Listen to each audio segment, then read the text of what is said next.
Hey everyone, welcome back to the channel. Doss here. So we had the final community live stream for Dead by Daylight of the year. There was a lot of self-shilling. I'm not gonna be facetious with all y'all. There's a lot of talk about the 10-year anniversary party, the merch, the Rick and Michonne Christmas sweaters IRL, stuff like that. But we'll go ahead and go through the stuff that I feel was important from the stream. So they announced that the rewards for December 25th are being increased uh, to 1,000 iridescent shards and 150k blood points, where the original amount, the blood points, was the same, but the iridescent shards were only 400. Who cares, in my opinion? I'm gonna be honest with you. Like, who cares? But yeah, we'll have to see.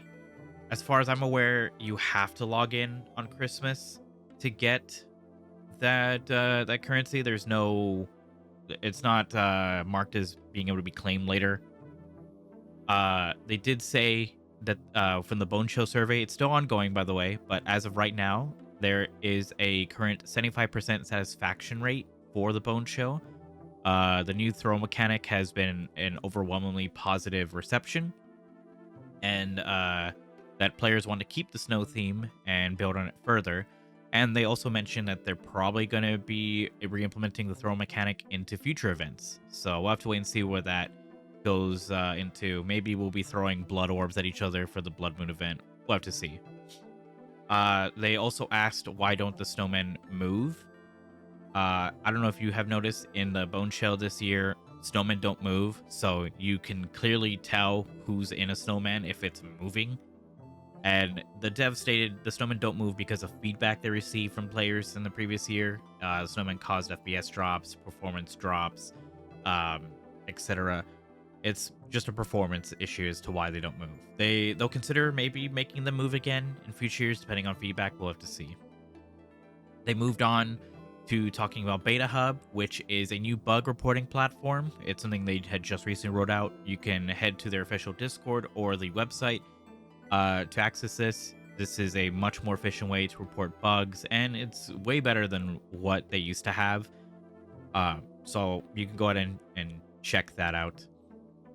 They talked about the 10-year event. They said tickets for the year 10 event will be going live early 2026 to keep an eye out on socials and the newsletter for more news for that.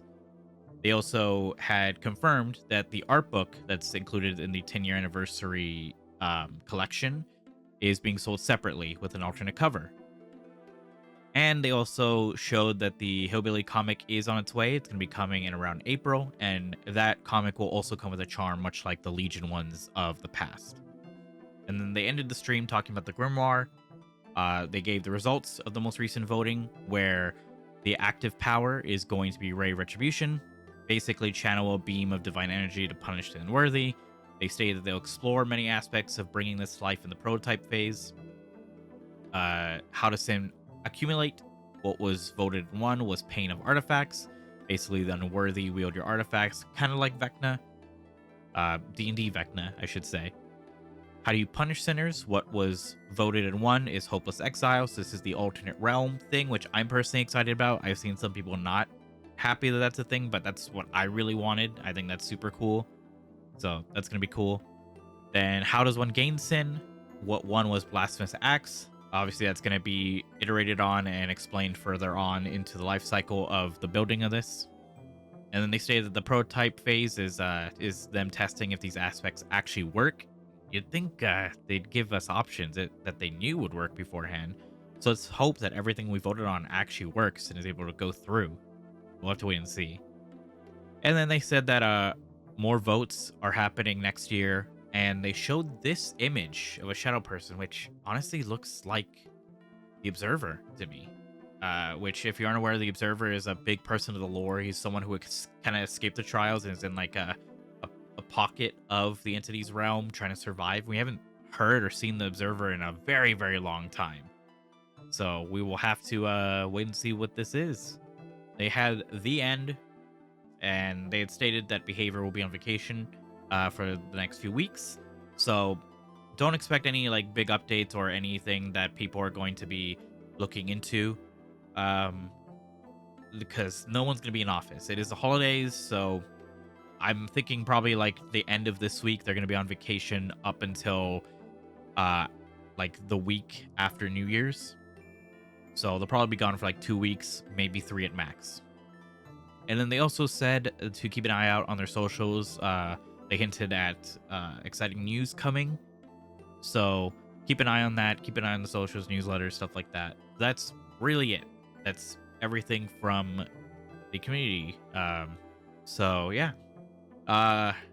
That's really it that they talked about. Not really a great community stream, but for anyone who thinks that they're going to be announcing new Vecna stuff and all that stuff, community streams are never going to be showing new upcoming like chapters, stuff like that. It's just gonna be talking about stuff regarding the community stuff, which is why I talk about the Grimoire a lot. But that's it. So if you like this video, leave a like. If you're around here, hit that subscribe button. If you aren't aware, I am now an officially partnered creator with Dead by Daylight, so thank you all for the support. And as always, hope you all have a good morning, afternoon, and evening. Goodbye, everyone.